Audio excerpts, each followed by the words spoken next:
Welcome to Shukla study point. आप सभी का स्वागत है आपके अपने YouTube channel Shukla study point में। मैं शिवम शुक्ला आप सभी दोस्तों का हार्दिक स्वागत करता हूं। आज की वीडियो के माध्यम से हम लोग चर्चा करेंगे जियोग्राफी के महासंग्राम रिवीजन क्लास के बारे में। जैसा कि आपको पहले से ज्ञात होगा कि जो रिवीजन क्लास होती है हमारी, उसमें संपूर्ण सिलेबस को ध्यान में रख करके एक तीव्र गति से एक क्विक रिवीजन आपका करवाया जाता है, जो कि आपकी परीक्षा के लिए रामबाण का काम करता है। एक ब्रह्मास्त्र की भांति आपके लिए होता है महासंग्राम रिवीजन क्लास। तो 2024, 25, 26 की परीक्षाओं के लिए बहुत ही महत्वपूर्ण है। जियोग्राफी अगर आपका सब्जेक्ट है, बीए प्रथम सेमेस्टर में आप हैं, तो आपके लिए बल्ले बल्ले है, आपको बहुत ही हेल्पफुल होगी इस वीडियो के माध्यम से।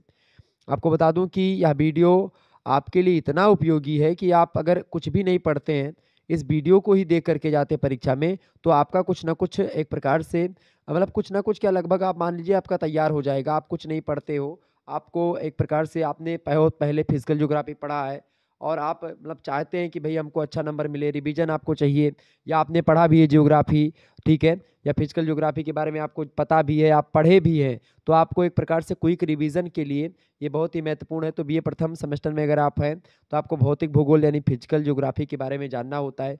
आइए जानते हैं कि आखिरकार कौन कौन से प्रश्न आपकी परीक्षा में आएंगे और उनको किस तरीके से आपको लिखना है। यहाँ पर एक क्विक रिवीजन के लिए मैंने एक क्लास ली है, और क्विक रिवीजन का सीधा सीधा मतलब होता है कि हर एक टॉपिक के मुद्दों पर हम लोग चर्चा करने का काम करेंगे, बहुत ही बारीकी के साथ और तीव्र गति से, ठीक है, ताकि कम समय में आपके संपूर्ण सिलेबस के बारे में जाना जा सके, समझा जा सके।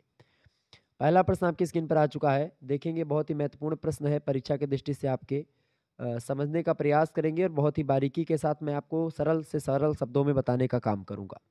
मैंटिल, मैंटिल जो होता है ये क्या है? तो पृथ्वी की आंतरिक संरचना जो होती है उसी में मैंटिल, क्रस्ट ये सब होते हैं, ठीक है। अब मैंटिल है क्या? ठीक है, मैंटिल जो होता है भूपर्पटी के नीचे, भूपर्पटी मतलब होता है जो ऊपर की पपड़ी है, ये पृथ्वी है, तो पृथ्वी के ऊपर की पपड़ी जो होती है, यानी कि जो ऊपर की पपड़ी है, इसको भूपर्पटी कहते हैं। तो उसी भूपर्पटी के नीचे का भाग जो होता है मैंटिल कहलाता है, ठीक है। और उसके बाद में अगर बात करें, ठीक है, तो भूपर्पटी के नीचे का भाग मैंटिल कहलाता है, और खास करके मतलब बीच का भाग जो होता है उसी को मैंटिल बोलते हैं, भूपर्पटी ऊपर वाले भाग को बोलते हैं, ठीक है, नहीं, जिसको क्रस्ट बोलते हैं। तो सबसे ऊपर होता है आपका क्रस्ट, ठीक है, भू मतलब मान लेते हैं एक मैं पृथ्वी बना दूं तो आपको और अच्छे तरीके से समझ में आएगा।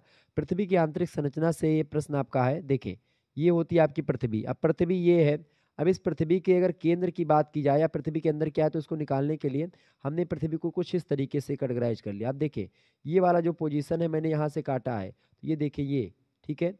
अभी इतनी यहाँ चूंकि पृथ्वी की केंद्र यहीं पर होगा, तो उसकी त्रिज्याएं समान होती है, तो कहीं से भी आप काट लो, तो इतना मतलब हमने हिस्सा यहाँ पर रखा है। तो ये जो हिस्सा है ये ऊपरी हिस्सा है, ये ऊपरी हिस्सा है, और इसी ऊपरी हिस्से को मेरे भाई, इसी ऊपरी हिस्से को क्या बोलते हैं?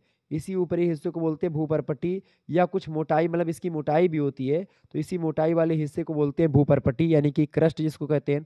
इसी क्रस्ट के नीचे क्या होता है आपका? इसी क्रस्ट के नीचे होता है भैया आपका क्या? इसी क्रस्ट के नीचे आपका होता है मैंटिल, ठीक है। क्या होता है? मैंटिल होता है पृथ्वी की अंतरिक्ष संरचना में। और मैंटिल के नीचे आपको जानते हैं क्या होता है? मैंटिल के नीचे आपका होता है भाई क्या? उसके नीचे होता है आपका कोर, ठीक है। ये बात ध्यान रखेंगे, यानी कि आपका जो नीचे वाला भाग होता है पृथ्वी की आंतरिक संरचना का। तो इस तरीके से पृथ्वी की आंतरिक संरचना में जो ऊपर वाला भाग है उसको बोलते हैं भूपर्पटी, यानी कि क्रस्ट, उसके बाद में मेंटल, और फिर उसके बाद में आपका होता है क्या? उसके बाद में आपका आता है आपका जो है कोर। क्लियर? तो ये बात ध्यान रखेंगे, पृथ्वी की आंतरिक संरचना से रिलेटेड हैं ये सारे पहलू जिसके बारे में मैंने चर्चा करी।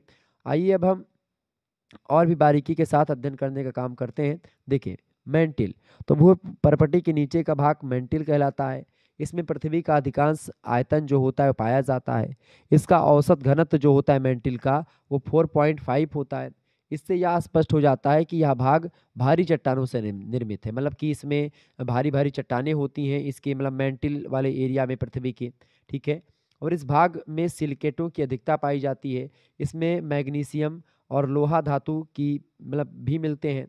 और इस भाग में आपको बता दूं कि प्राथमिक तरंगों की गति जो होती है, भूकंपीय जो प्राथमिक तरंगें होती हैं, उनकी गति 9.9 यानी कि 7.9 किलोमीटर प्रति सेकंड के स्थान पर 8.1 किलोमीटर प्रति सेकंड हो जाती है। मेंटल की जो मोटाई है पृथ्वी की अर्धव्यास से आधी, यानी कि एक प्रकार से 3000 किलोमीटर के आसपास इसकी मोटाई है मेंटल की, ठीक है। तो ये बात ध्यान रखेंगे। और आपको बता दूं, एक और स्वेस महोदय ने पृथ्वी की आंतरिक संरचना बांटी थी। तो स्वेस महोदय ने जो है रासायनिक आधार पर तो उसको बांटा था उन्होंने सियाल, सीमा, निफे। तो एक जो ऊपरी परत है उसमें सियाल, उस इसको बोलते हैं सियाल। सियाल मतलब होता है SiAl। सिलिकॉन और एल्यूमिनियम की अधिकता इसमें पाई जाती है इस वाले एरिया में, इसीलिए इसको जो ऊपरी एरिया होती है उसको सियाल बोलते हैं। इसके बीच के एरिया को सीमा बोलते हैं। सीमा जो होती है उसमें सिलिकॉन और मैग्नीशियम की अधिकता पाई जाती है। देखिए मैग्नीशियम यहाँ पर भी आपको मिल रहा है, सिलिकॉन और मैग्नीशियम पाई जाती है, इसीलिए इसको सीमा बोलते हैं। ठीक है। और जो तीसरी आपकी होती है बीच वाली, मतलब एकदम नीचे वाली, उस एरिया को बोलते हैं निफे। निफे मतलब होता है Ni, ठीक है, या फी, यानी निफे का मतलब होता है निकल और फेरस, यानी कि जो एक प्रकार से लोहा वाला एरिया होता है, मतलब कि लोहा जो होता है, फेरस और निकल, ये दोनों तत्वों की प्रधानता होती है, अधिकता होती है पृथ्वी की आंतरिक संरचना में। ये 3 पार्ट होते हैं जिसके बारे में मैंने आपको समझाया। दूसरा पॉइंट आपका है भूपर्पटी। भूपर्पटी का मतलब होता है क्रस्ट। पृथ्वी के सबसे ऊपरी भाग को भूपर्पटी या अंग्रेजी में उसी को क्रस्ट कहते हैं। क्रस्ट की मोटाई जो होती है यानी गहराई जो होती है, उसके संबंध में विद्वानों में मतभेद रहा है। विभिन्न विद्वानों के अनुसार अगर देखें तो क्रस्ट की मोटाई जो है महाद्वीपों के नीचे लगभग 5 किलोमीटर रहती है, और महासागरों के नीचे मतलब सॉरी, महाद्वीपों के नीचे 50 किलोमीटर और महासागरों के नीचे 5 किलोमीटर है, ऐसा माना जाता है। इंटरनेशनल यूनियन ऑफ जियोडेसी एवं जियोफिजिक्स के अंतर्गत शोध परियोजना के परिणामों के अनुसार जो क्रस्ट की मोटाई बताई गई है ऊपरी परत की, भूपर्पटी की, पृथ्वी के ऊपरी भाग की, उसकी मोटाई बताई गई है 30 किलोमीटर। कितनी बताई गई है? 30 किलोमीटर इसकी मोटाई है। और अन्य स्रोतों के अनुसार 100 किलोमीटर की मोटाई बताई जाती है पृथ्वी के क्रस्ट की, ऊपरी भूपर्पटी की। ठीक है, ये बात ध्यान रखेंगे। भूकंपीय लहरों की गति में अंतर के आधार पर भूपर्पटी को हम 2 भागों में बांट देते हैं। तो आपसे पूछे कौन कौन से भूपर्पटी होते हैं, तो एक ऊपरी भूपर्पटी और एक निचली भूपर्पटी। ठीक है, इन दोनों भागों में भूकंपीय लहरों की जो गति होती है उनमें अंतर पाया जाता है। भूकंपीय, देखिए पृथ्वी की आंतरिक संरचना को पता लगाने के लिए सबसे पहली बात है कि भाई या तो भूकंपीय तरंगों के आधार पर पता लगाया जाता है, या ज्वालामुखी की क्रिया के द्वारा पता लगाया जाता है कि पृथ्वी के अंदर में क्या है। इसके अलावा ताप, दाब, घनत्व के द्वारा हम पृथ्वी की आंतरिक संरचना का पता लगाते हैं। और फिर या तो पृथ्वी की उत्पत्ति से रिलेटेड जो सिद्धांत दिए गए हैं विद्वानों के द्वारा, अलग अलग विद्वानों के द्वारा, उनके आधार पर हम पृथ्वी की आंतरिक संरचना का पता लगाते हैं। वैसे पृथ्वी की आंतरिक संरचना का पता लगाने के लिए कुछ विद्वानों ने, रूस के कुछ विद्वान थे, तो कोला नामक स्थान पर उन्होंने एक गड्ढा बनाना शुरू किया कि पृथ्वी की खुदाई करेंगे, और खुदाई करते जाएंगे और देखते हैं कि भाई पृथ्वी के अंदर क्या है। तो खुदाई खूब हुई, 18 किलोमीटर तक खोद लिया उन्होंने गड्ढा।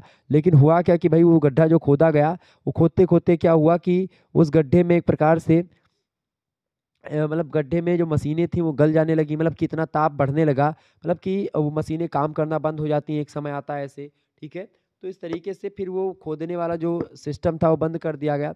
तो इसी दृष्टि से जो पृथ्वी की आंतरिक संरचना है उसका पता अन्य अन्य स्रोतों के आधार पर लगाया जाता है। ताप, दाब, घनत्व की बात करें, चाहे भूकंप और ज्वालामुखी की बात करें, चाहे पृथ्वी की उत्पत्ति से रिलेटेड जो सिद्धांत है उनकी बात करें। ठीक है, तो जो भूकंपीय तरंगे होती हैं, जो लहरें होती हैं, उन्हीं की गति में अंतर पाया जाता है जहाँ जहाँ पर। तो वैसे वैसे हम पता लगा पाते हैं कहाँ पर ठोस है, कहाँ पर पृथ्वी तरल पदार्थ में है, कहाँ पर क्या है। उस सारी चीज़ें पृथ्वी की मतलब पृथ्वी के अंदर जो भूकंपीय तरंगे गति करती हैं उन्हीं के अकॉर्डिंग हम पता लगा पाते हैं। वैसे यह मान्यता है कि भूपर्पटी की रचना एक ही प्रकार के पदार्थों से हुई है। घनत्व में अंतर दबाव के कारण है ये। ठीक है, और इसी कारण से भूकंपीय तरंगों की गति में परिवर्तन हो जाता है। ठीक है, ये बात ध्यान रखेंगे। तो उन्हीं गति के आधार पर जो भूकंपीय तरंगों की, उसको 2 भाग में बांटते हैं, एक निचली भूपर्पटी और एक ऊपरी भूपर्पटी। तीसरा प्रश्न आप देखेंगे असंबद्धता। असंबद्धता की अगर बात की जाए तो ये पृथ्वी की आंतरिक संरचना में जो असंबद्धता होती है, ये एक प्रकार से 2 चीजों को मिलाने का काम करती है। जैसे मान लेते हैं पृथ्वी, ये आंतरिक संरचना, अभी मैं आपको उसको समझा रहा हूँ। तो क्रस्ट के निचले आधार, क्रस्ट कौन सा है? क्रस्ट यानी भूपर्पटी। तो ये निचला आधार इसका ये है, भूपर्पटी का निचला आधार ये है। तो ठीक है, इसी निचले आधार पर भूकंपीय लहरों की गति में अचानक वृद्धि हो जाती है। और निचले क्रस्ट में पी, यानी जो प्राथमिक तरंगे होती हैं उन्हीं को पी कहा जाता है। तो भूकंपीय की जो प्राथमिक तरंगे होती हैं 6.9 किलोमीटर प्रति सेकंड की गति से बढ़ करके 7.9 किलोमीटर से लेकर के 8.1 किलोमीटर प्रति सेकंड हो जाती है। इस तरह क्रस्ट तथा उसकी मतलब ऊपरी मेंटिल के बीच में, तो मेंटिल बीच वाली एरिया होती है। तो देखिए ये मेंटिल वाली एरिया है। ठीक है, ये तो इसी के बीच का जो ये एक प्रकार से ये लाल लाल मैंने बनाया है, यही जो एरिया होती है इसी को बोलते हैं असंबद्धता। ठीक है, असंबद्धता का मतलब होता है डिसकंटिन्यूटी। डिसकंटिन्यूटी का मतलब होता है कि यहाँ पर यहाँ तक एक प्रकार से आप देखते हैं लहरों की गति और इनकी विशेषताएं सेम आपको मिलेंगी यहाँ पर, ठीक है। लेकिन जैसे ही यहाँ पर आएंगे तो उसमें कुछ गतियाँ क्या होंगी, अलग टाइप की मिलेंगी, और उसके बाद में यहाँ की गतियाँ भी अलग होंगी। इस कुछ एरिया की गतियाँ एक प्रकार से अलग होंगी जो कि अलग करती हैं। यानी एक जो है एक इसे क्रस्ट को, यानी कि क्रस्ट को अलग करती है किससे, मेंटल से अलग करने वाली जो असंबद्धता होती है उसी को मोहो असंबद्धता कहा जाता है। ये बात ध्यान रखेंगे, क्लियर। तो क्रस्ट तथा ऊपरी मेंटल के मध्य में एक असंबद्धता यानी डिसकंटिन्यूटी पाई जाती है, और जिसकी खोज सबसे पहले 1909 ईस्वी में मोहरोबिकिक महोदय के द्वारा करी गई थी, और इसीलिए इसको मोहरोबिकिक असंबद्धता या मोहो असंबद्धता शॉर्ट फॉर्म में इसको कहा जाता है, क्लियर। तो यह है असंबद्धता। इसी प्रकार से और भी तमाम प्रकार की असंबद्धता है जो कि इन्हीं जो है मिलान के दृष्टि से काम आती कि भाई कोई क्रस्ट और मेंटल के बीच में है, कोई कोर और मेंटल के बीच में है, इस तरीके से, ठीक है।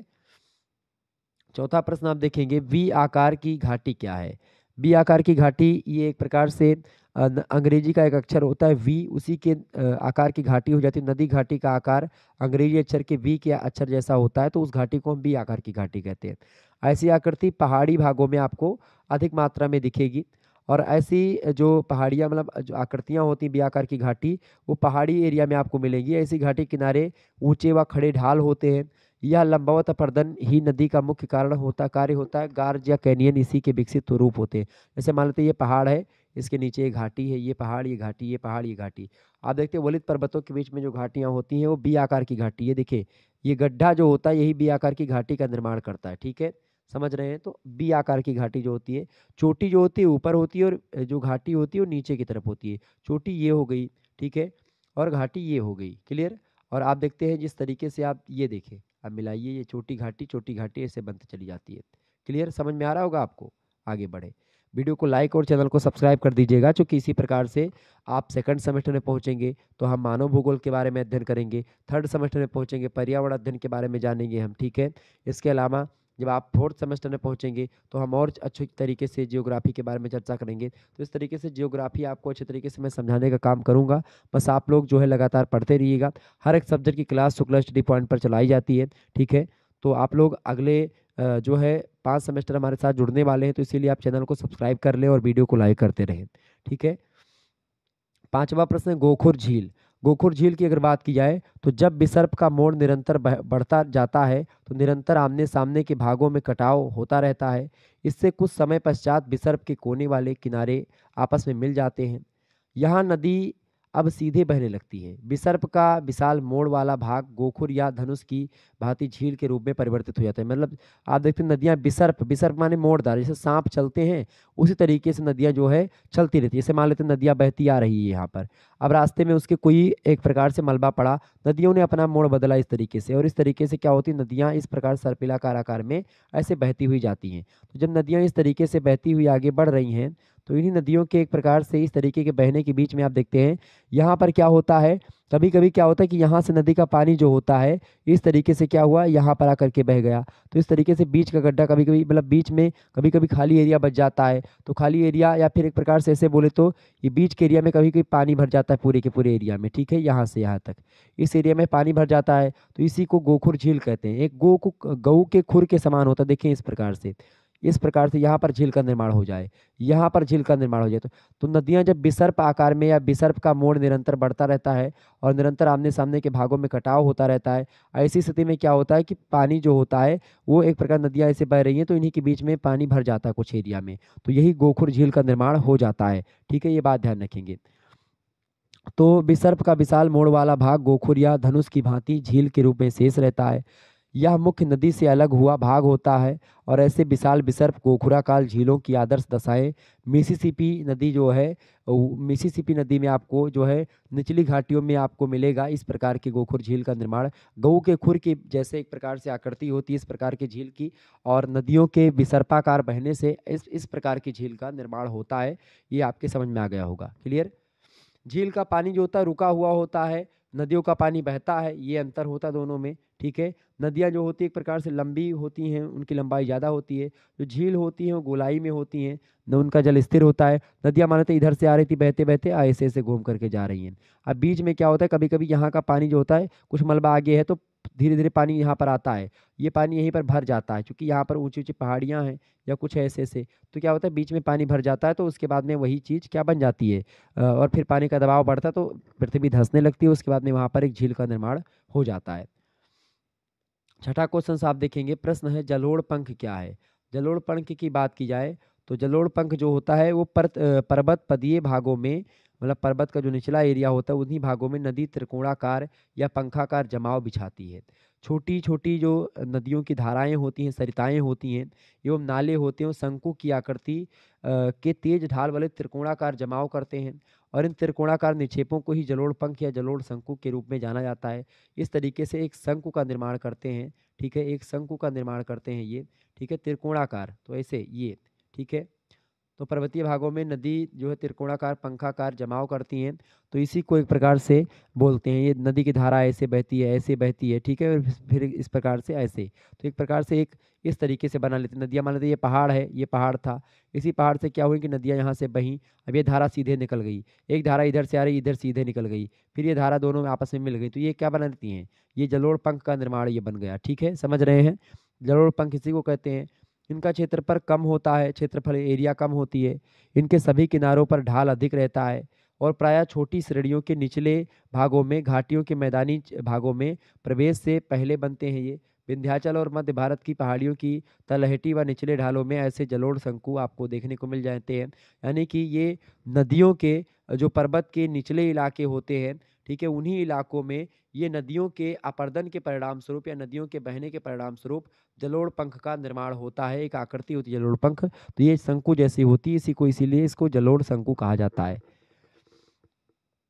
आगे देखिएगा 7वां प्रश्न, सामान्य विसर्पी मोड़ क्या होता है। तो जब नदी अपने प्रथम अपर्दन चक्र के समय विसर्प का निर्माण करती है तो उसे सामान्य विसर्प कहा जाता है, ठीक है, और इसका निर्माण मुख्य रूप से नदी के क्षैतिज अपर्दन के द्वारा होता है। सामान्य विसर्प के निर्माण के लिए कुछ सामान्य दशाएं होती हैं जिनके सुलभ होने पर ही विसर्प का निर्माण हो सकता है, ठीक है। ये दशाएं निम्नवत हैं, जैसे कि विसर्प के निर्माण के लिए प्रवण नदी में इतना बोझ हो जाना चाहिए या बोझ होना चाहिए कि नदी निक्षेप के साथ ही कुछ क्षैतिज अपर्दन भी कर सके, पहली बात। दूसरी बात, नदियां जो बाढ़ के मैदान में प्रवाहित हो रही हैं उनके प्रवाह में बाधा का आना आवश्यक है, इससे उनके प्रवाह में छोटे छोटे सामान्य मोड़ पड़ जाते हैं। जैसे मान लेते नदियां यहाँ से बहती आ रही हैं, आगे क्या हो जाए, कोई जो है एक प्रकार से उसके मार्ग में बाधा आ जाए नदियों की, तो नदियां क्या करेंगी, अपना मार्ग जो होंगे इसे बदल देंगी, इस तरीके से बहने लगेंगी।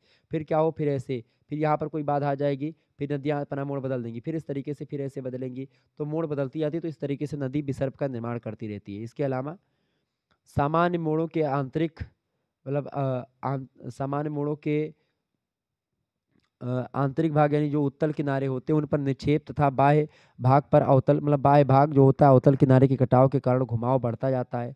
समान विसर्पों का निर्माण यही होता है। स्पष्टता विसर्प के निर्माण तथा विकास के लिए निक्षेप तथा कटाव दोनों महत्वपूर्ण होते हैं। निक्षेप और कटाव जब दोनों होगा नदियों के धाराओं में तो फिर क्या होगा, नदी विसर्प का निर्माण होगा। नदी विसर्प की चौड़ाई नदी की चौड़ाई की अपेक्षा 15 से 18 गुना अधिक होती है। विसर्प के विकास के साथ साथ उसका नदी के निचले भाग की ओर स्थानांतरण होता जाता है। तो ये नदी विसर्प की कुछ बातें मैंने आपको बताई। आगे देखिएगा, अगला प्रश्न है, 8वां प्रश्न है, गीजर क्या होता है। गीजर के बारे में बताएं, फटाफट से बताएं, इंपॉर्टेंट प्रश्न है। गीजर जो होता है उसमें गर्म जल होती है। गीजर आपको देखते हैं घरों वगैरह में गीजर लगवाते हैं बहुत सारे लोग, जो पानी को गर्म करता है। तो गर्म पानी की जो एक प्रकार से स्रोत होता है वही गीजर होता है। तो गीजर या इसको बोलते हैं उष्णोत्स, एक प्रकार का गर्म जल का स्रोत होता है। गर्म जल पाए जाते हैं गीजर में, जिसमें समय समय पर गर्म जल तथा वाष्प निकला करती है। जलवाष्प एक गैस होती है, वो निकला करती है। बहुत से ज्वालामुखी क्षेत्रों में उद्गार के समय दरारों तथा सुराखों से होकर के कुछ अवकाश के बाद गर्म, मतलब कुछ छुट्टी के बाद या कुछ समय के बाद गर्म जल कुछ ऊंचाई तक निकलने लगता है। ज्वालामुखी क्रिया के इस गौड़ रूप को ही गीजर कहते हैं। ज्वालामुखी मान लेते हैं वहां से फटा और दरार पड़ी अंदर से, तो अंदर का पानी जो होता है बाहर निकलने लगता है और पानी निकलता रहता है। इस प्रकार से वो गर्म गर्म पानी होता है और एक प्रकार से वो झील का आकार धारण कर लेता है, तो गीजर उसी को कहा जाता है। क्लियर, ये बात ध्यान रखेंगे। एक विद्वान के अनुसार अगर देखें तो कहता, अब देखिए यहाँ पर मान लेते हैं गीजर की परिभाषा, अब मान लेते हैं आपको नहीं पता कि गीजर की परिभाषा किसने क्या दी है, या किसी के विद्वान का नाम आप भूल गए, तो आप ये लिख सकते हैं कि एक विद्वान के अनुसार। ठीक है, अब इसको लिखेंगे कि गीजर गर्म जल का स्रोत होते हैं जिनसे अवकाश के बाद गर्म जल तथा वाष्प तीव्रता से निकला करती है। कभी कभी उनकी ऊंचाई सैकड़ों फीट तक होती है। तो एक प्रकार से ये होते हैं आपके गीजर। ठीक है, तो ये होते गर्म जल के स्रोत। इसके अलावा अब मान लेते हैं फिर दूसरे विद्वान का आपको नाम नहीं पता है, आपको लिखना है कॉपी में दूसरे शब्दों में ऐसे लिख करके बना करके देखें, बनाने का ट्रिक देखें।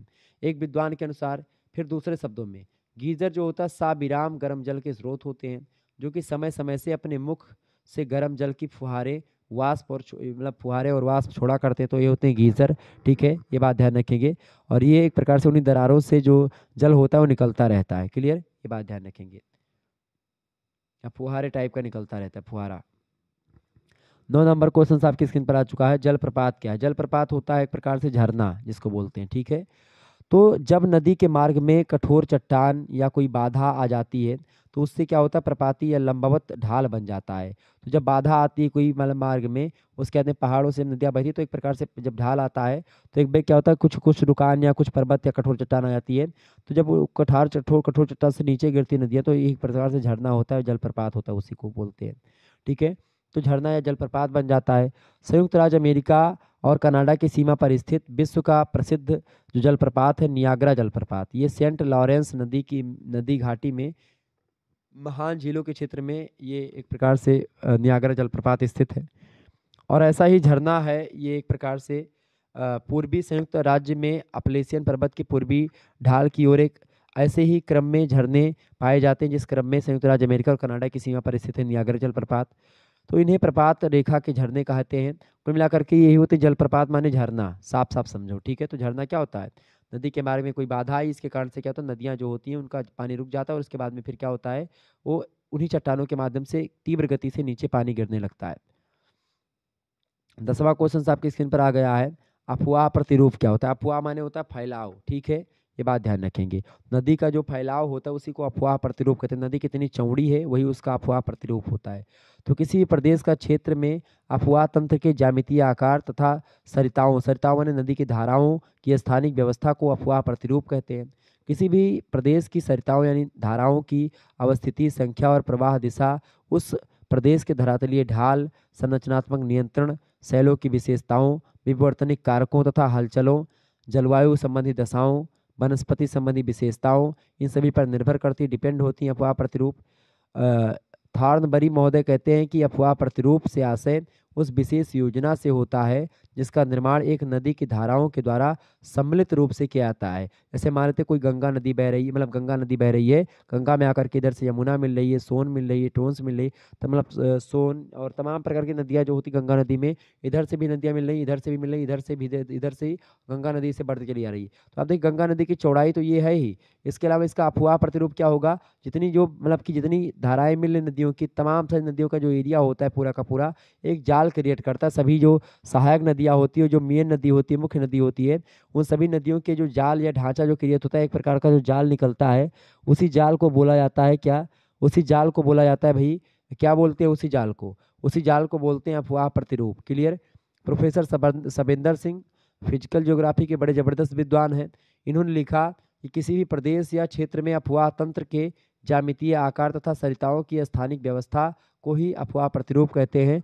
जो एक जाल या तंत्र का निर्माण होता है नदियों के मिलने से, बहने से, तो एक प्रकार से वही होता है। ठीक है, अफवाह प्रतिरूप। 11वां क्वेश्चन आप देखेंगे, बरखान क्या है?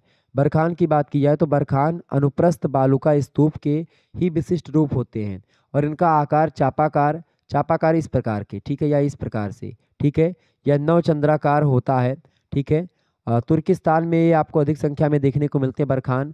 बरखान मुख्यतः प्रचलित पवन के अनुप्रस्थ दिशा अर्थात समकोण पर निर्मित होते हैं, यानी हवा से के द्वारा अपर्दन जब होता है मिट्टी का तो उसके द्वारा इनका निर्माण होता है।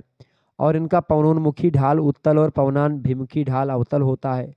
और इनके शिखर की ओर पूर्ण विकसित 2 सींगें होती हैं जो कि पवन के चलने की दिशा में निकली होती हैं। बरखान मध्य में सर्वाधिक ऊंचे होते हैं और इसका मतलब बीच में ऊंचा होता है बरखान और किनारे एक प्रकार से सींग टाइप का कुछ निकला होता है। बरखान की अगर बात की तो इसका निर्माण उस समय होता है बरखान का निर्माण उस समय होता है जबकि रेत की पूर्ति तथा पवन का वेग दोनों सामान्य हो। ठीक है, तो सामान्य एक प्रकार से रेत और पवन का वेग जो है वो भी सामान्य होगा, तो बरखान का निर्माण होगा। बालू का स्तूप जो होता है ये भी हवा के द्वारा ही उड़ाई गई मिट्टी के द्वारा, या मिट्टी जब निक्षेपण होता है मिट्टी का, यानी मिट्टी जब छोड़ती है वायु, ठीक है, तो इस तरीके की बालू का स्तूप का निर्माण होता है। पवन के द्वारा रेत या बालू के निक्षेप से निर्मित डिब्बे या स्तूपों को बालिका स्तूप कहते हैं। यानी कि मान लेते हैं एक स्थान पर बालू है, रेगिस्तान है, तो वहां पर हवा चली, बालू उड़ा और किसी दूसरे स्थान पर जाकर के बालू गिरा और एक आकृति बन गई, तो उसी आकृति को बालू का स्तूप कहा जाता है। क्लियर।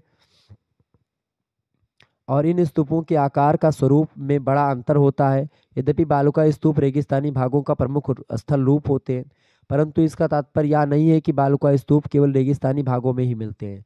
जहाँ कहीं भी शुष्क रेत सुलभ होती है तथा पवन इतना शक्तिशाली होती है कि उनको निक्षेपित करके स्तूपों का निर्माण कर सके, वहाँ पर बालू का स्तूपों का निर्माण हो जाता है। इस प्रकार बालू का स्तूपों का निर्माण शुष्क तथा अर्ध शुष्क यानी कि जो गर्म एरिया होते हैं, गर्म इलाके होते हैं, उन भागों के अलावा जो सागर तटीय भाग होते हैं, सागर के किनारे वाले भाग, वहाँ पर जो झील के रेतीले तट होते हैं, वहाँ पर जो रेतीले क्षेत्र होते हैं, उन्हों से प्रभावित होने वाली जो सरिताएं हैं, उन्हीं के बाढ़ के क्षेत्रों में भी आपको एक प्रकार से बालू का स्तूप का निर्माण मिलेगा।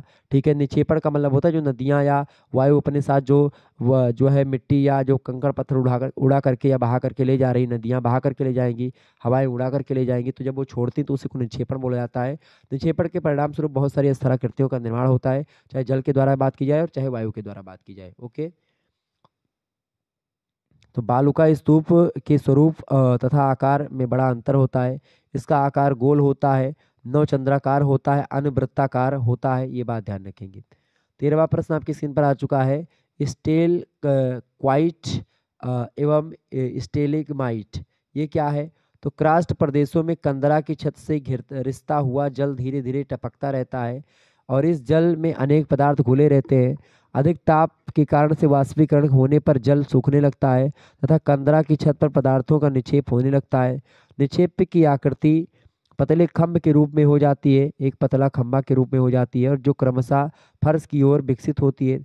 इन्हें आकाशीय स्तंभ या इसके अलावा चुतास्म या फिर इसको अंग्रेजी में स्टेलिक क्वाइट कहते हैं। कंदरा की छत से टपकता हुआ जल फर्श और क्रमशः एकत्रित होता है रहता है। इससे फर्श पर भी स्तंभ जैसी आकृति बनने लगती है या धीरे धीरे छत की ओर विकसित होती है और इन्हें पातालीय स्तंभ या निश्चुतास्म या फिर स्टेलिगमाइट बोला जाता है। तो ये होते हैं स्टेगमाइट और स्टेलिक क्वाइट और स्टेलिगमाइट। ठीक है, आगे देखिएगा, इंपॉर्टेंट उतना नहीं है वो। अगला क्वेश्चन, सापेक्षिक आर्द्रता क्या है?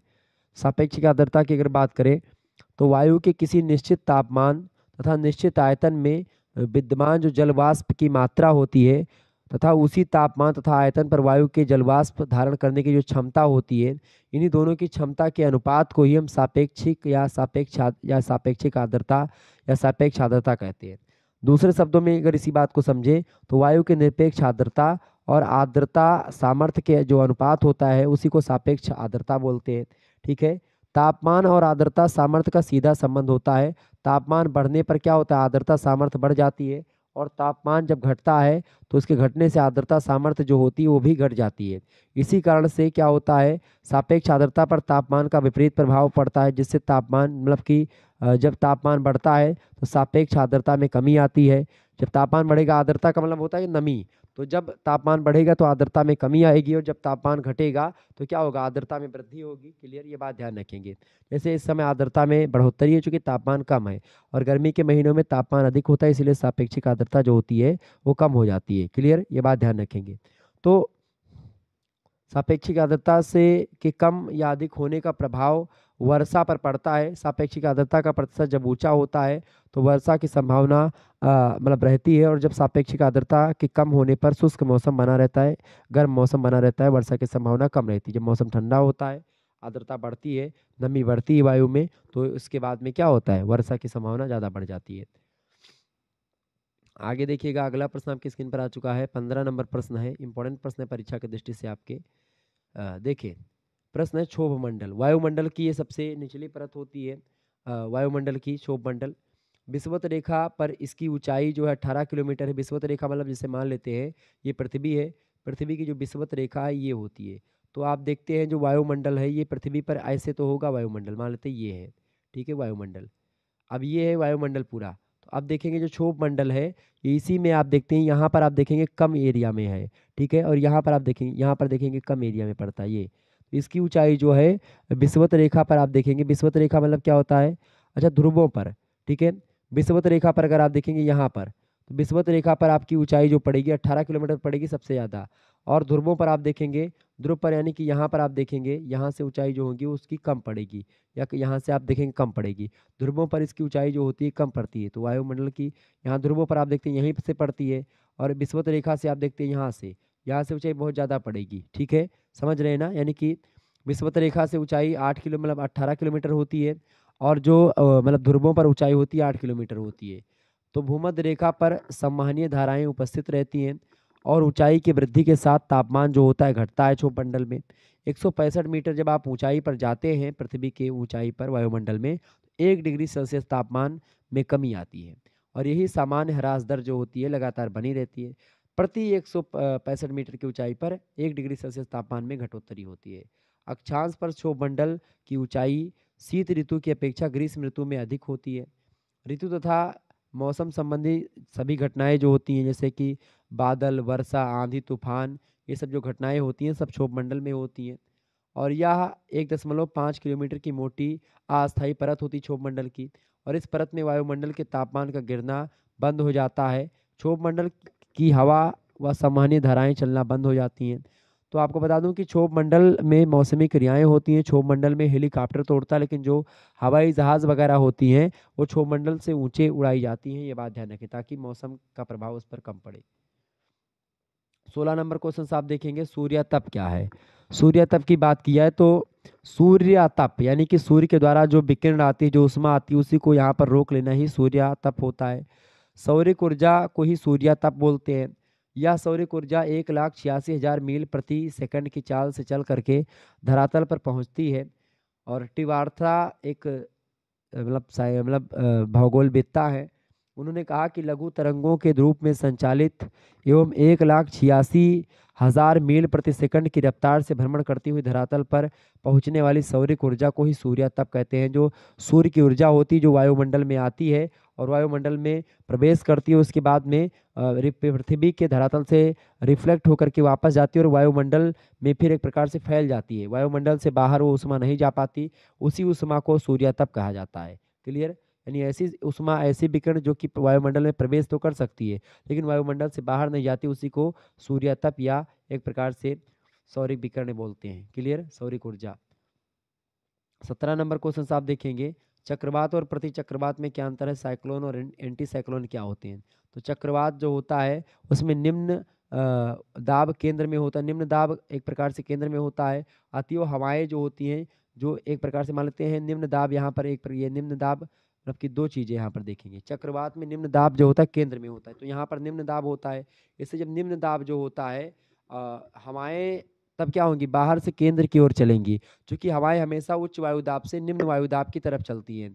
ठीक है, उच्च वायुदाब से, चूंकि उच्च वायुदाब जो होगा वहां से हवाएं हमेशा, यानी उच्च वायुदाब जो है यहाँ पर बाहर होगा, उच्च वायुदाब बाहर होगा, निम्न वायुदाब नीचे होगा, मतलब बीच में केंद्र में होगा। तो क्या होगा, हवाएं हमेशा मतलब कि क्या होंगी, बाहर से अंदर की ओर चलेंगी। और जब हवाएं बाहर से अंदर की ओर चलती हैं तो क्या होता है, एक प्रकार से हवाएं घूमने लगती हैं, तो इसीलिए चक्रवात आते हैं और नुकसानदायक होते हैं।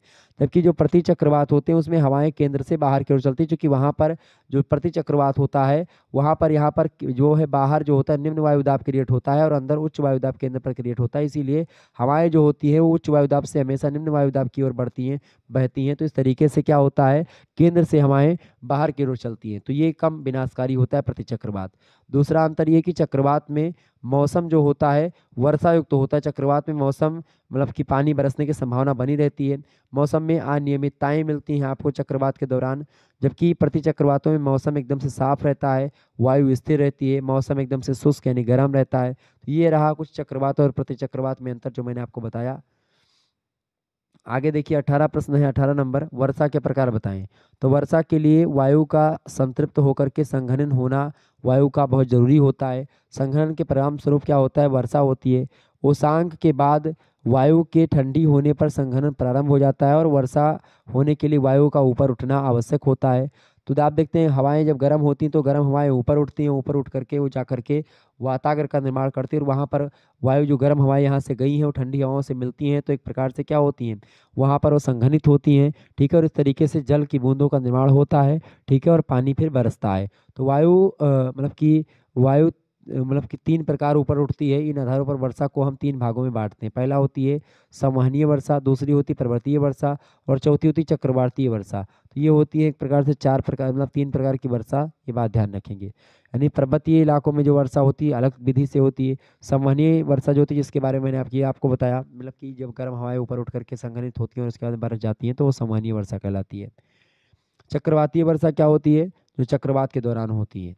ठीक है, 19 नंबर क्वेश्चन आपके स्क्रीन पर आ चुका। प्रवाल भित्ति। प्रवाल भित्ति क्या है, प्रवाल महासागरों में मिलने वाली चूने की एक ऐसी चट्टानें होती हैं जो मूंगे या कोरल पॉलिप्स नामक सागरीय जो जीव होते हैं उन्हीं की जो हड्डियां या कंकाल होते हैं उन्हीं से बनाई जाती है। महासागरों में समूह में एक ही स्थान पर असंख्य मूंगे निवास करते हैं। प्रवाल एक जीव होता है जो अपने चारों ओर एक चूने का खोल बना लेता है और वह यह अपना भोजन सागरीय जल से प्राप्त करता है। परंतु जब एक प्रवाल मर जाता है तो उसके खोल के ऊपर दूसरा प्रवाल अपना खोल बनाने लगता है और धीरे धीरे क्या होता है, एक एक करके अनेक प्रवाल जो होते हैं मरते जाते हैं और उनके ऊपर एक प्रकार से ऐसे जो है मतलब कि जो प्रवाल जो होता है वो बनाया जाने लगता है, मतलब कि उसके ऊपर खोल चढ़ाई जाने लगती है। एक खोल के ऊपर दूसरी, दूसरी के ऊपर तीसरी तरीके से खोल चढ़ती जाती है। इस क्रिया के लंबे समय से चलने से एक विस्तृत भित्ति बन जाती है। उसी भित्ति को प्रवाल भित्ति कहा जाता है। आप देखते हैं जैसे ऑस्ट्रेलिया का जो कोरल द्वीप है बड़ा फेमस है। आप अपने भारत में जो लक्षद्वीप महासमूह है वो भी प्रवाल द्वीप ही है, प्रवाल भित्तियों के द्वारा ही बना है। आगे देखिएगा 20 नंबर क्वेश्चन आपकी स्क्रीन पर आ चुका है। एटाल। एटाल क्या है भाई, तो एटाल जब प्रवाल भित्ति का आकार घोड़े के नाल या अंगूठी के आकार का हो जाता है तो उसे हम एटाल बोलते हैं। तो अंगूठी के आकार का या एक प्रकार से ऐसे बोले तो ठीक है, इस तरीके से तो क्या हो जाता है, वही होता है आपका क्या, एटाल बोलते हैं इसी आकृति को। ठीक है, इसका विकास मुख्यतः द्वीप के चारों ओर तथा मतलब कि चारों ओर तथा गौड़ रूप से जलमग्न पठार के ऊपर अंडाकार रूप में देखने को मिलता है। इसमें भी कई स्थानों पर ज्वारीय प्रवेश मार्ग बने होते हैं। इस प्रवाल भित्ति के बीच में लैगून की स्थिति मिलती है जिसकी ऊंचाई लगभग 50 से लेकर के 70 फैदम रहती है। एटाल के ऊंचे उठे हुए भागों पर ताड़ और नारियल के वृक्ष भी मिलते हैं। एटाल लाल सागर में और इसके अलावा एंटीलीज सागर में, जावा सागर, दक्षिण चीन सागर, ऑस्ट्रेलिया सागर, ये सभी में आपको एटाल की जो आकृति है वो आपको देखने को मिलती है। तो प्रवाल भित्ति का आकार जब घोड़े के नाल के जैसे हो जाता है, अंगूठी के आकार का हो जाता है, तो उसी को एटाल कहते हैं। प्रवाल भित्ति ही होती है एक प्रकार की। ठीक है, ये बात ध्यान रखेंगे। तो ऑस्ट्रेलिया सागर में और इसके अलावा एंटीलीज सागर में, एटाल सागर में, एटाल लाल सागर में एटाल पाया जाता है। एंटीलीज सागर में, जावा सागर में, दक्षिण चीन सागर में, ऑस्ट्रेलिया सागर में, यहाँ सब पाया जाता है। आगे बढ़ते हैं तो फूरा फूटी एटाल इसका अच्छा उदाहरण माना जाता है। एटाल कई प्रकार के होते हैं। एटाल मुख्यतः 3 प्रकार के होते हैं। पहला, ऐसी एटाल जो चारों ओर से वलयाकार होती हैं और जिनके बीच में द्वीप नहीं पाया जाता, तो पहला प्रकार ये। दूसरा प्रकार ये होता है एटाल का कि वलयाकार एटाल जिनके मध्य में द्वीप पाया जाता है वो होता है आपका वलयाकार एटाल। तीसरा होता है, तीसरे प्रकार की वह एटाल जिसके मध्य में द्वीप तो नहीं होता परंतु बाद में तलछट द्वारा इसका निर्माण हो जाता है, तो ये होते हैं आपके एटाल। क्लियर, ये बात ध्यान रखेंगे।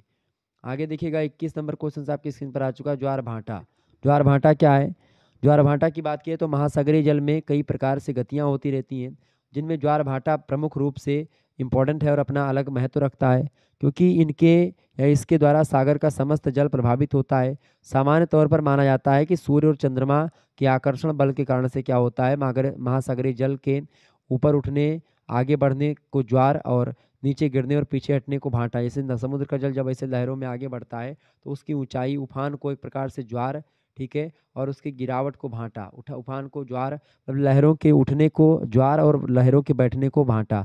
लहरें एक बैग आती हैं समुद्र की ओर से, आप देखते हैं बीच वगैरह पर लहरें आती खूब तीव्र गति से ऊंची उठ करके, फिर उसके बाद में क्या होती हैं, फिर पीछे की ओर जाती हैं और गिरती हुई जाती हैं, लहरें नीचे की ओर दबती हुई चली जाती हैं। तो ये एक प्रकार से ये होता है भांटा। तो ज्वार होता है उफान और भांटा होता है गिरावट। आगे देखिएगा, और ये मतलब कि चंद्रमा का जो बल है उसके कारण से भी होता है, और उसके अलावा पृथ्वी जो अपने स्थान पर घूर्णन कर रही है, घूम रही है एक तरफ, मतलब घूम रही है, उसके कारण उसके परिणाम स्वरूप भी जो है ये ज्वार भांटा जो होते हैं समुद्रों में आया करते हैं। क्लियर, ये बात ध्यान रखेंगे। अगला प्रश्न 22 नंबर देखेंगे, महासागरीय जल की लवणता के बारे में बताएं। तो प्रोफेसर सबिंदर सिंह का मानना है कि सागरीय जल के भार और इसमें घुले हुए पदार्थों के भार के अनुपात को सागरीय लवणता कहते हैं। और इसी संदर्भ में ओमानी महोदय कहते हैं कि समुद्री जल में पाए जाने वाले समस्त लवणों के योग को ही लवणता कहते हैं। 1 किलोग्राम सागरीय जल में घुलित ठोस पदार्थों की कुल मात्रा को सागरीय लवणता के रूप में व्यक्त किया जाता है, ये बात ध्यान रखेंगे। तो ये सागरीय लवणता होती महासागर की। 23 नंबर क्वेश्चन आप देखेंगे, महासागरीय संसाधन क्या है। तो महासागरों के सतह से जो है तली तक आप देखते हैं विद्यमान जैविक तथा अजैविक तत्वों को, जिनका उपयोग मानव अपनी आवश्यकता की पूर्ति के लिए करता है या करेगा, सागरीय संसाधन कहा जाता है उसी को। और सागरीय संसाधन इसीलिए महत्वपूर्ण है क्योंकि इनका पुनः निर्माण संभव है। ठीक है, तो इस तरीके से महासागर में के नीचे आप देखते हैं बहुत सारे जो है जीव रहते हैं, बहुत सारे मतलब जंगल भी आपको अंदर दिखेंगे, बहुत सारी वनस्पतियाँ, बहुत सारे जीव जंतु, बहुत सारे पहाड़ पर्वत, ये सब आपको दिखेंगे महासागर के अंदर। ठीक है, अगला प्रश्न है गल्फ स्ट्रीम। तो एक धारा है गल्फ स्ट्रीम, ये गर्म धारा होती है, मैक्सिको की खाड़ी से ग्रांड बैंक तक 50 डिग्री उत्तरी अक्षांश तक फैली हुई ये धारा है। या फ्लोरिडा जल डबरू मध्य से लेकर के हेटरस आंतरिक होती हुई अमेरिका के तट के सहारे ग्रांड बैंक तक चली जाती है। और आपको बता दूं इस धारा की खोज करी थी पोंस डी लियोन के द्वारा। कब करी गई थी? 1513 ईस्वी में की गई थी इसकी खोज, ये बात आप ध्यान रखेंगे। ठीक है, और इस धारा के दाहिनी ओर सारगेसो सागर तथा बाईं ओर ठंडी दीवाल या ठंडी जलराशि मिलती है। यह ऊपरी विषुवत रेखा के ही आगे का भाग होती है। 40 डिग्री उत्तरी अक्षांश पर लेब्राडोर की ठंडी धारा का जल इससे आकर के मिल जाता है। तो ये है आपकी कौन सी जलधारा? गल्फ स्ट्रीम जलधारा, जो कि गर्म जलधारा है। और किससे की है? तो ये मैक्सिको की खाड़ी से लेकर के ग्रांड बैंक तक जो है ये बहती है, ये धारा मैक्सिको की खाड़ी की। 25 नंबर क्वेश्चन से वायु राशियाँ क्या होती हैं? वायु राशि जो होती हैं वायुमंडल के उस घने तथा बड़े भाग को कहते हैं जिसमें विभिन्न ऊंचाई पर क्षैतिज अवस्था में तापमान और आर्द्रता संबंधी समानताएं देखी जाती हैं या होती हैं। वायु राशियों में धरातल की आर्द्रता एवं तापक्रम संबंधी विशेषताएं समाहित होती हैं। अतएव जिस क्षेत्र से होकर के गुजरती हैं वायु राशियाँ, वहाँ के तापमान और आर्द्रता में परिवर्तन कर देती हैं, ये होती वायु राशियाँ। 26 नंबर क्वेश्चन से बायोम या जियोम क्या है? तो बायोम जो होता है स्थलीय और जलीय आवास का एक ऐसा क्षेत्र होता है जो विशिष्ट पारिस्थितिकी विशेषताओं के आधार पर भूपटल के अन्य क्षेत्रों से अलग होता है। बायोम में सामान्यतः स्थलीय भागों के पादप और जो प्राणी समुदाय होता है उसका पारिस्थितिकी रूप में अध्ययन किया जाता है, ये जियोम के अंतर्गत। बायोम से अभिप्राय जीवन से होता है। संबंधित प्राणियों तथा पादपों के बृहद प्राकृतिक सहवास जो पृथ्वी पर दूर दूर तक क्षेत्रों में बसे हुए हैं या बसे क्षेत्रों में पाए जाते हैं उन्हीं को बायोम कहते हैं। ठीक है, बायोम जो होता है पादपों और प्राणियों का विशिष्ट समुदाय बोल सकते हैं उसको, कि जो प्राणी होते हैं यानी कि जो सजीव जो लोग होते हैं, चाहे मनुष्य चाहे जंतु की बात करें, और चाहे पादप जो होते हैं कवक वगैरह से लेकर के अमीबा पैरामीशियम, ये सब जो होते हैं वो सब भी। ठीक है, तो उन सभी का विशिष्ट समुदाय होता है जो कि समान जलवायु दशाओं वाले क्षेत्र में फैले हुए होते हैं, विस्तृत होते हैं। एक बायोम में जलवायु की समानता के कारण ही वनस्पति प्राणी एवं उनका जीवन समानता समान होता है। प्रमुख वनस्पति समुदायों से रिलेटेड होने के कारण से ही पारिस्थितिक मतलब जो पारिस्थितिकविद हैं उन्होंने इसे बायोम नाम दिया। पीटर हैगेट कहते हैं कि बायोम जो है पृथ्वी के बृहद पर्यावरणीय कटिबंध हैं जो कि सुस्पष्ट पादप आवरण द्वारा चिन्हित होते हैं। दूसरे विद्वान है क्लीमेंट और रोफई, उन्होंने कहा कि बायोम एक जैव समूह होता है जो कि भौगोलिक सीमाओं में अपने विशिष्ट जैव रूप तथा जातीय श्रेष्ठता से पहचाना जाता है। ये है आपका बायोम। आगे देखिएगा 27 नंबर क्वेश्चन आपकी स्क्रीन पर आ चुका है। जैवमंडल के बारे में बताएं। जैवमंडल की अगर बात की जाए तो रूसी जीव वैज्ञानिक हैं वर्नाडस्की, उन्होंने 1919 ईस्वी में जीवमंडल शब्द का पहली बार प्रयोग किया और व्यापक स्तर पर प्रयोग किया था। जैवमंडल की प्रमुख परिभाषाओं में खास करके डब्ल्यू के अनुसार जो परिभाषा है बड़ी फेमस है। उन्होंने कहा डब्ल्यू जी मूर ने कि जीवमंडल शब्द का प्रयोग पृथ्वी के उस भाग के लिए किया जाता है जो कि जीवन के विभिन्न स्वरूपों का आवास यानी हैबिटाट है तथा वर्गीकरण की दृष्टि से यह 3 भौतिक मंडलों स्थल मंडल, जल मंडल और वायुमंडल के अलावा है। यानी स्थल मंडल, जल मंडल और वायुमंडल एक प्रकार से बोले तो इन तीनों को समन्वित रूप से हम जैवमंडल को बोलते हैं। क्लियर, ये बात ध्यान रखेंगे। 28 नंबर क्वेश्चन है प्लेट टेक्टोनिक्स या विवर्तन की थ्योरी क्या है। स्थलीय दृढ़ खंडों या भूखंडों को प्लेट कहते हैं। इन प्लेटों के स्वभाव तथा प्रवाह से संबंधित अध्ययन को ही प्लेट टेक्टोनिक या प्लेट विवर्तन की कहते हैं। प्लेट विवर्तन की सिद्धांत की उत्पत्ति 2 तथ्यों पर आधारित है। पहला तथ्य आपका महाद्वीपीय विस्थापन की संकल्पना, क्योंकि महाद्वीपीय विस्थापन लगातार बढ़ रहा है इधर उधर। ठीक है। दूसरी बात सागर तली का प्रसरण। ये 2 एक प्रकार से तथ्य होते हैं जिनके आधार पर प्लेट विवर्तन की सिद्धांत की उत्पत्ति हुई। आपको बता दूं स्थल मंडल को आंतरिक रूप से दृढ़ प्लेटों के द्वारा निर्मित माना गया है। आगे देखिए भ्रंशन क्या होती है। 29 नंबर क्वेश्चन से भ्रंशन क्या है, फटाफट से आप बताने का काम करेंगे। भ्रंशन किसे कहते हैं? तो जब एक स्थान पर संकुचन और दूसरे स्थान पर तनाव होता है तो खिंचाव जो होता है वो अति तीव्र होने के परिणाम स्वरूप भूपृष्ठ की चट्टानें मुड़ने के अतिरिक्त टूट भी जाती हैं और इस प्रकार खिंचाव के कारण वलन निर्मित होता है और तनाव से दरारें तथा संधि बन जाती है। कठोर चट्टान के वलन के तल को भ्रंश तल कहा जाता है। तो ये होते हैं आपके भ्रंश। भ्रंश माने एक प्रकार से दरार या एक प्रकार से दरार टाइप का।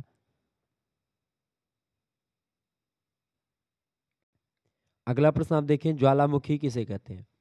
ज्वालामुखी को सेपरेट वीडियो में मैंने समझाया है, हालांकि यहाँ पर रिवीजन के लिए मैंने प्रश्न को रखा। तो ज्वालामुखी की अगर बात की है तो ज्वालामुखी के शाब्दिक अर्थ से यह भ्रम होता है कि ज्वालामुखी से आग की लपटें बाहर निकलती हैं। वास्तव में ज्वालामुखी से निकलने वाली ज्वलनशील गैसों के कारण आग की लपटों का भ्रम हो जाता है। ज्वालामुखी में ज्वलनशील गैसें जरूर निकलती है लेकिन एक लपट नहीं निकलती, लावा निकलता है। कुछ लोग ज्वालामुखी का अभिप्राय ज्वालामुखी से निस्तृत लावा के जमाव से उत्पन्न शंक्वाकार पर्वत से लगाते हैं, किंतु यह भी गलत धारणा है।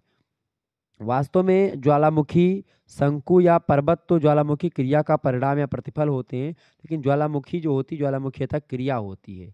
ठीक है।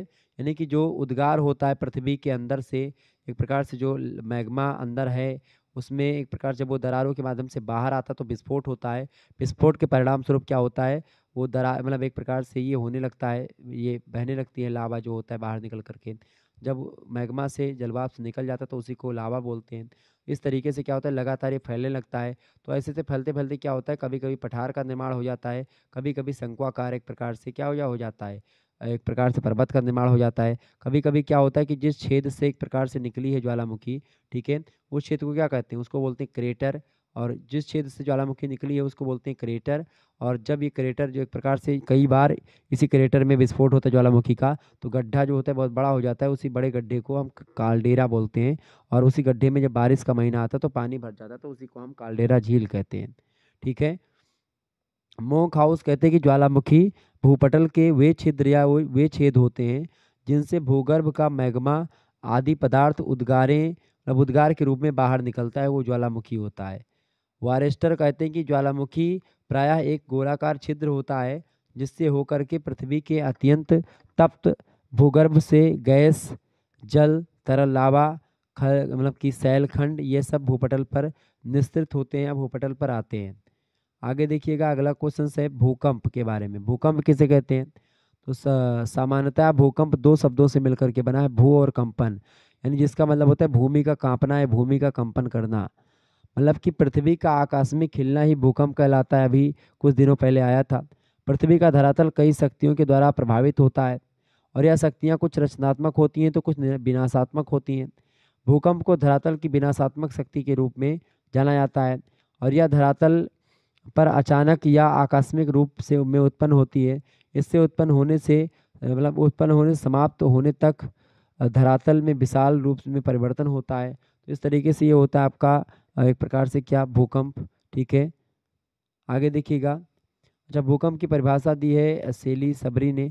कहा कि प्राकृतिक कारणों से जब पृथ्वी की सतह कांपने लगती है तो वही भूकंप होता है। स्टेलर कहते हैं कि मानव के लिए धरातल के धक्के खाना या कंपन के द्वारा हिलना ही भूकंप होता है। ठीक है, तो मानव के द्वारा धरातल के धक्के खाना या कंपन द्वारा हिलना ही भूकंप कहलाता है, ये बताया स्टेलर महोदय ने। ये होता है मतलब कि भूकंप। अगला पॉइंट है आपका भू संतुलन। भू संतुलन किसे कहते हैं, 32 नंबर प्रश्न है। भू संतुलन की बात की तो आप देखते हैं एक तरफ बड़े बड़े ऊंचे ऊंचे पर्वत पठार हैं, दूसरी तरफ आप देखते हैं गहरे गहरे समुद्र के गर्त हैं। ऐसे सबसे गहरी जो खाई है वो कितनी है, 11,000 किलोमीटर की खाई है, 11,033 मीटर। ठीक है, यानी 11 किलोमीटर। और 9 किलोमीटर यानी 8,848 या 8,800 जो है 50 मीटर की अगर बात करें तो ये मीटर जो होता है आपका, ये ऊंचाई मतलब एक प्रकार से क्या है, मतलब कि माउंट एवरेस्ट की जो ऊंचाई है, सबसे ऊंचा जो पर्वत है वो 8,000 मतलब कि 8 किलोमीटर ऊंचा है, यानी लगभग 9 किलोमीटर ऊंचा है, क्योंकि 11 किलोमीटर जो है गहराई में मेरियाना ट्रेंच है। ठीक है, तो दोनों की जो गहराई और ऊंचाई है, इन्हीं में तालमेल बैठाना ही एक प्रकार से तालमेल रहना ही भू संतुलन होता है। क्लियर। धरातल पर पर्वत, पठार, मैदान तथा झीलें स्थित हैं, जिनके उच्चावचन में काफी अंतर पाया जाता है, फिर भी वे आकृतियां एक निश्चित नियम के आधार पर धरातल पर स्थित हैं। इस प्रकार भूतल के मतलब कि असमतल भागों अर्थात धरातल के बड़े बड़े ऊंचे ऊंठे मतलब ऊंचे ऊंठे भागों जैसे कि पर्वत, पठार आदि तथा नीचे धंसे हुए पदार्थ, झीलें और तमाम प्रकार के महासागरों के गर्त, उनके मध्य में स्थिरता की दशा जो पाई जाती है उसी को क्या बोलते हैं, उसी को बोलते हैं भूमि का संतुलन या भू संतुलन। त्रिवार्थता कहते हैं कि क्या बोलते हैं, त्रिवार्थता कहते हैं कि परिभ्रमण करती हुई पृथ्वी के ऊपर स्थित क्षेत्रों यानी पर्वत, पठार और मैदान एवं गहराई में स्थित क्षेत्रों, झील, समुद्र में भौतिक और यांत्रिक स्थिरता की दशा को ही भू संतुलन कहते हैं। जब इन सभी में तालमेल बना रहता है गहराई और ऊंचाई वाले जो है चीज़ों में, तो एक जान लीजिए कि भौतिक जो संतुलन या जो भू संतुलन है वो अच्छा रहेगा। भू संतुलन शब्द का सर्वप्रथम प्रयोग अमेरिका के प्रसिद्ध भूगोलवेत्ता हैं डट्टन, ठीक है, उन्होंने करा था 1889 में। ये बात आप ध्यान रखेंगे।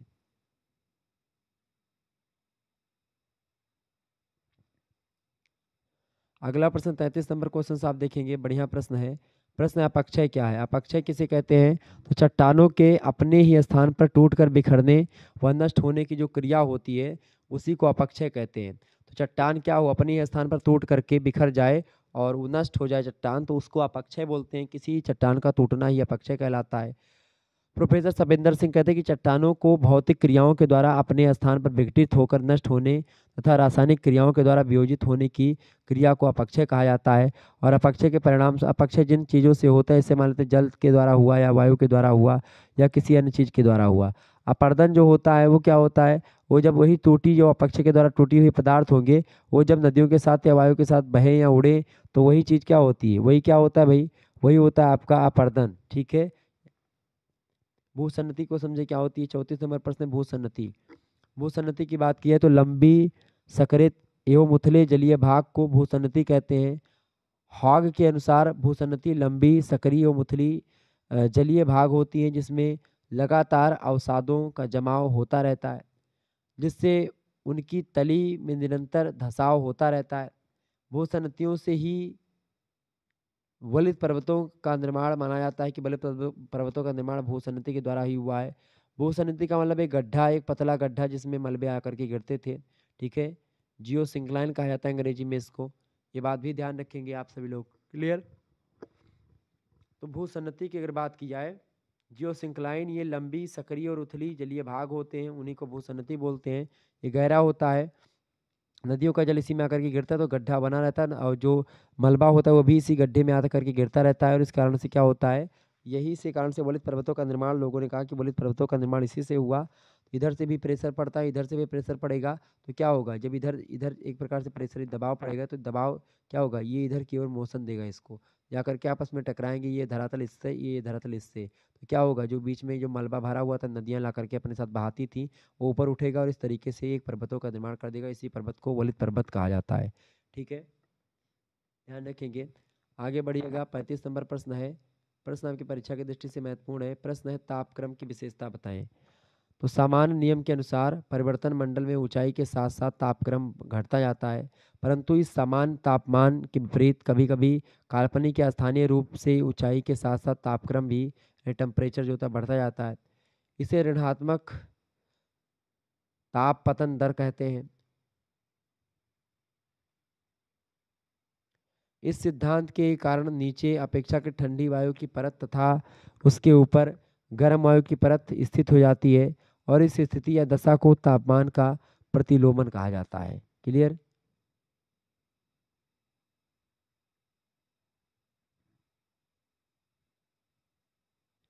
अगला प्रश्न आप देखेंगे 36 नंबर क्वेश्चन आपकी स्क्रीन पर आ चुका है। फियोर्ड तट क्या होता है? फियोर्ड वास्तव में पूर्वकालीन घाटी हिमानियों यानी कि हिमानी माने होता है ग्लेशियर, तो उन्हीं ग्लेशियर के द्वारा बनाई गई यू आकार की जलमग्न घाटियां होती हैं। नॉर्वे, स्वीडन, अलास्का और ध्रुवीय द्वीपों के किनारे प्लीस्टोसीन हिमयुग में सागर तल के नीचे ये स्थित होते हैं। तब यहाँ की घाटी हिमानी बर्फ के अधिकतर विस्तार के कारण सागर तट तक ऊपर आई थी। बाद में तापमान बढ़ने, बर्फ पिघलने और सागर तट के ऊपर उठने से ऐसी घाटियाँ पानी में डूब करके तट का भाग बन जाती हैं और इन्हें फियोर्ड तट कहा जाता है। ये तट जो होते हैं लंबे होते हैं, सकरे होते हैं, खाई जैसे होते हैं और इनके किनारे खड़े ढाल होते हैं, तो खाई टाइप के होते हैं, उनके किनारे बड़े खड़े ढाल होते हैं, वो होते हैं फियोर्ड तट आपके। आगे देखिए 37 नंबर प्रश्न है हिमोड यानी कि मोरेंस क्या है? हिमोड या हिमनद की बात करें या मोरेंस की बात करें तो हिमनद अपने 7 बारीक कणों वाले पदार्थों से लेकर के बड़े बड़े शिलाखंडों का परिवहन करता है।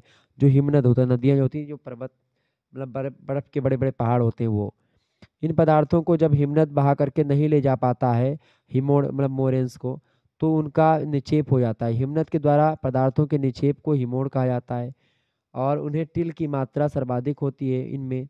और हिमोड का निक्षेप हिमनद के विभिन्न भागों में होता है। हिमोड टिल के जमाव से निर्मित स्थल लूप होते हैं जो लगभग 1000 फीट या उससे भी ऊंचे होते हैं। हिमोड लंबे कटक के रूप में निक्षेपित होते हैं, ये बात भी ध्यान रखें। तो ये होते हैं आपके हिमोड। क्लियर, ये बात ध्यान रखेंगे। आगे देखिएगा अगला प्रश्न है 38 नंबर ड्रमलिन क्या होता है?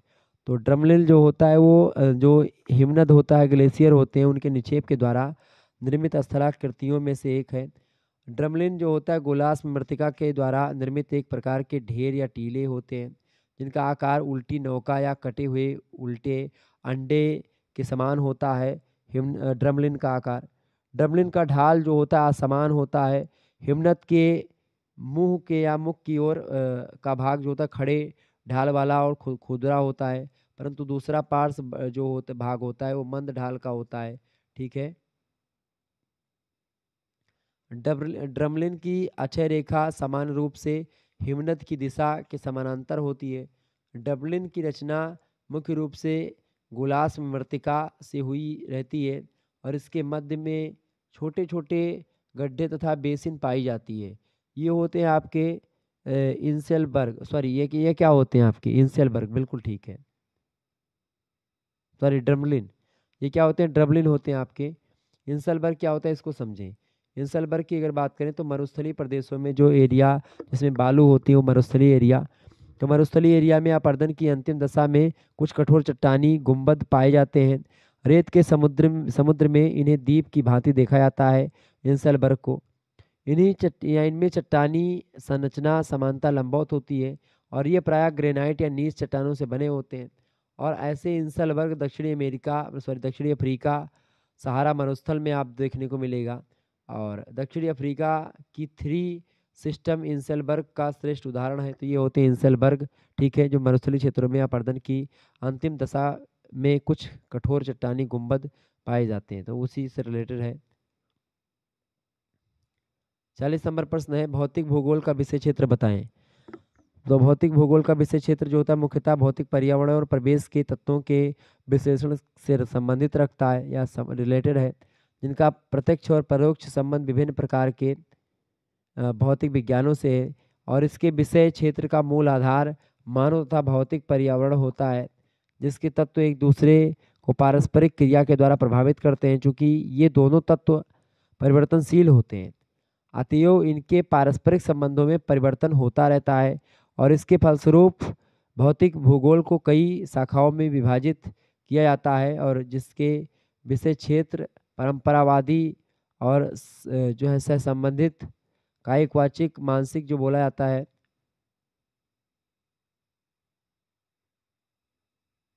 सॉरी, कायिकवाचिक मानसिक वो अलग बात निकल गई मेरे मुंह से। आप देखें तो जो भौतिक भूगोल होता है इसके विषय क्षेत्र में आप देखते हैं, इसके विषय क्षेत्र में आप देखते हैं भौतिक भूगोल में जैसे कई सारी चीज़ें जो भौतिक भूगोल का सिलेबस आप पढ़ते हैं उन सभी चीज़ों में शामिल होता है भौतिक भूगोल की चीज़ों में, ठीक है। जैसे ज्वालामुखी से लेकर के आपका मतलब हर एक चीज़, जल धाराओं से लेकर के जैवमंडल, स्थल मंडल, ठीक है। कुल मिलाकर के जैवमंडल, स्थल मंडल, मतलब जैवमंडल में सारे मंडल आ जाते हैं, तो स्थल मंडल, वायुमंडल और एक प्रकार से जलमंडल, इन सभी का अध्ययन जो होता है वो भौतिक भूगोल के अंतर्गत किया जाता है। 41 नंबर क्वेश्चन आप देखेंगे, महासागरीय निक्षेप या महासागरीय कचरा जो होता है वो क्या है, या महासागरीय जो मलबा उसी को निक्षेप बोलते हैं, मलबे को। तो अवसादी पदार्थों के जमाव को निक्षेप कहा जाता है, परंतु जब पदार्थों का जमाव महासागर की तली में हो तो उसको महासागरीय निक्षेप कहा जाता है। महासागरीय तली में महासागर का निक्षेप क्यों होता है, मतलब कि महासागर मतलब इसका महासागरीय निक्षेप का, नदियों के द्वारा जो मलबे बहा करके लाए जाते हैं तो कुछ मलबे रास्ते में छूट जाते हैं जो कि अलग अलग चीज़ का निर्माण करते हैं, और कुछ चीज़ें जो होती हैं वो समुद्र में जाकर के गिरती हैं कुछ मलबे, तो वही मलबे जो होते हैं जाकर के समुद्र के तल में जम जाते हैं, वही होते हैं महासागरीय निक्षेप, ठीक है। महासागरीय निक्षेप असंगठित अवसादी पदार्थों के बने होते हैं। यह पदार्थ महासागर में कई स्रोतों के द्वारा प्राप्त होते हैं, अतः प्राप्त स्रोतों, प्राप्ति स्थल, स्वभाव, परिवहन और वितरण के दृष्टिकोण को ध्यान में रख करके महासागरीय निक्षेपों का वर्गीकरण किया जाता है, ये ध्यान रखेंगे। 42 नंबर क्वेश्चन आपके स्क्रीन पर आ चुका है, लेपीज क्या है। लेपीज की अगर बात करें तो इस प्रकार की आकृति क्रस्ट प्रदेशों में भूमिगत जल के द्वारा निर्मित होती, क्रस्ट वाला एरिया जो होता है उसी में भूमिगत यानी भूमि के अंदर जो पानी है उसके द्वारा बनाई जाती है, और इसमें घोल क्रिया के द्वारा चाक क्षेत्र की खड़ी संधियों या जोड़ों में गहरी दरारें पड़ जाती हैं, बीच बीच में अनुशीलन मतलब कि जो है आघूलनशील और कठोर भाग खड़े रह जाते हैं। यह संरचना नुकीली, कांटेदार एवं बहुत ही विषम धरातली वाली होती है। इस प्रकार के खड़े किंतु पहले मतलब पतले कटक स्तंभ के रूप में एक दूसरे के समानांतर होते हैं तथा एक दूसरे से संकरी दरार द्वारा अलग किए जाते हैं। इस तरह की आकृति को ही लैपीज कहा जाता है, ये बात ध्यान रखेंगे। आगे देखिए 43 नंबर क्वेश्चन से जो है ये क्या है भाई, प्लाया किसे कहते हैं, तो मरुस्थली और अर्ध मरुस्थली प्रदेशों में नदी नाले जो बहते हैं उसका पानी मरुस्थल व बालू के जमाव में ही फैल करके सोख लेता है। जिन भागों में नदी नालों का पानी इकट्ठा होता रहता है वहाँ उसके साथ नमक या क्षार भी जमा हो जाते हैं, अतः वहाँ पर मिट्टी के जमाव में नमक सम्मिलित होने से वहाँ कठोर परत के जमाव इकट्ठे होते जाते हैं, और वर्षा के दिनों में पानी भरने के लिए या पानी भरने यहाँ खारे दलदल बन जाते हैं, और इसमें जो है प्लाया में ये सब सिस्टम नहीं रहता है।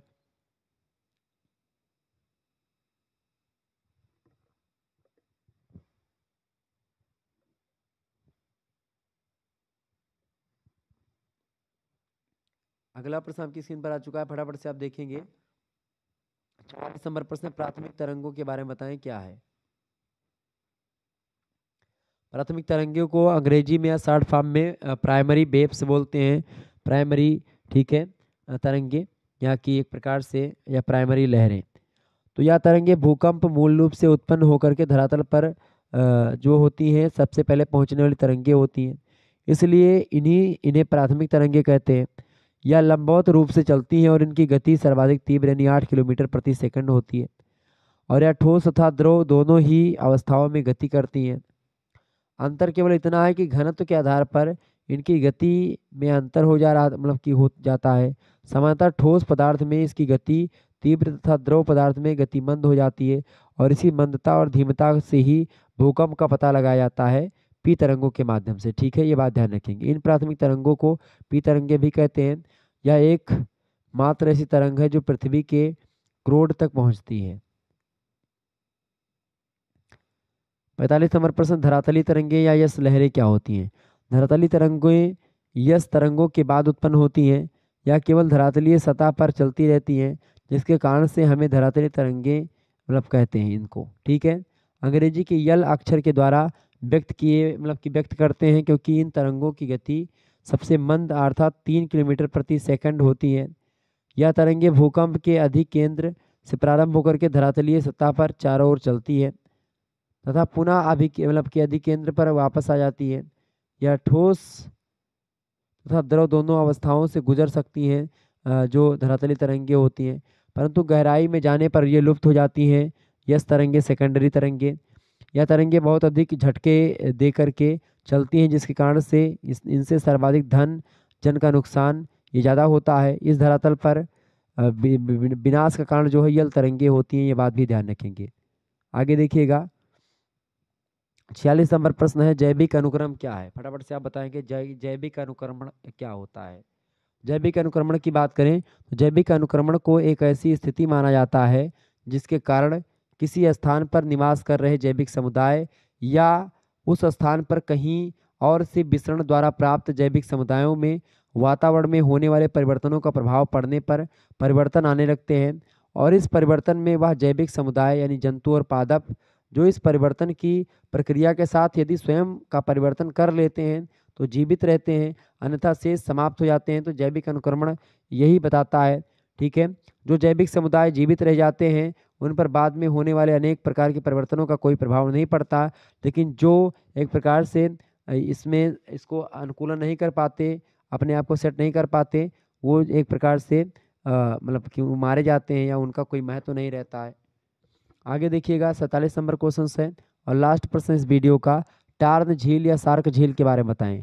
सार्क का नीचे का भाग फिसलते बर्फ के प्रभाव से गड्ढे जैसा बन जाता है, और यदि इसी भांति हिमानी के पेंदे में जब बहते बर्फ के साथ मोरेन जकड़े रहते हैं, तब वह पेंदे में मुलायम चट्टानों को काट छाट करके गड्ढा बना देते हैं, और ऐसे गड्ढे में बर्फ के हट जाने के बाद में पानी भर जाता है, तो इन्हें ही टार्न झील कहते हैं। तो ये बर्फ के टुकड़े जब उसी में बहते हैं तो उसी के द्वारा फिर ये सार्क झील या टार्न झील का निर्माण होता है। ये रही कुछ बातें जो महत्वपूर्ण बातें थी, टॉपिक थी इंपॉर्टेंट, उसके बारे में मैंने आपको बता दिया। भौतिक भूगोल की परिभाषा वाला चैप्टर मैंने ऑलरेडी बताया, तो भौतिक भूगोल की परिभाषा आप जरूर पढ़ लीजिएगा, आपकी परीक्षा की दृष्टि से बहुत महत्वपूर्ण है। चलिए फिर मिलते हैं फिर नेक्स्ट वीडियो में, तब तक के लिए जय हिंद भारत। आप सभी का बहुत बहुत धन्यवाद हमारे से जुड़ने के लिए। इसी प्रकार से अपना प्यार हमेशा बनाए रखेंगे। आप सभी का बहुत बहुत धन्यवाद। Good night, I love you, और आप सभी का प्रेम इसी प्रकार से बना रहे, ये उम्मीद करता हूँ। धन्यवाद।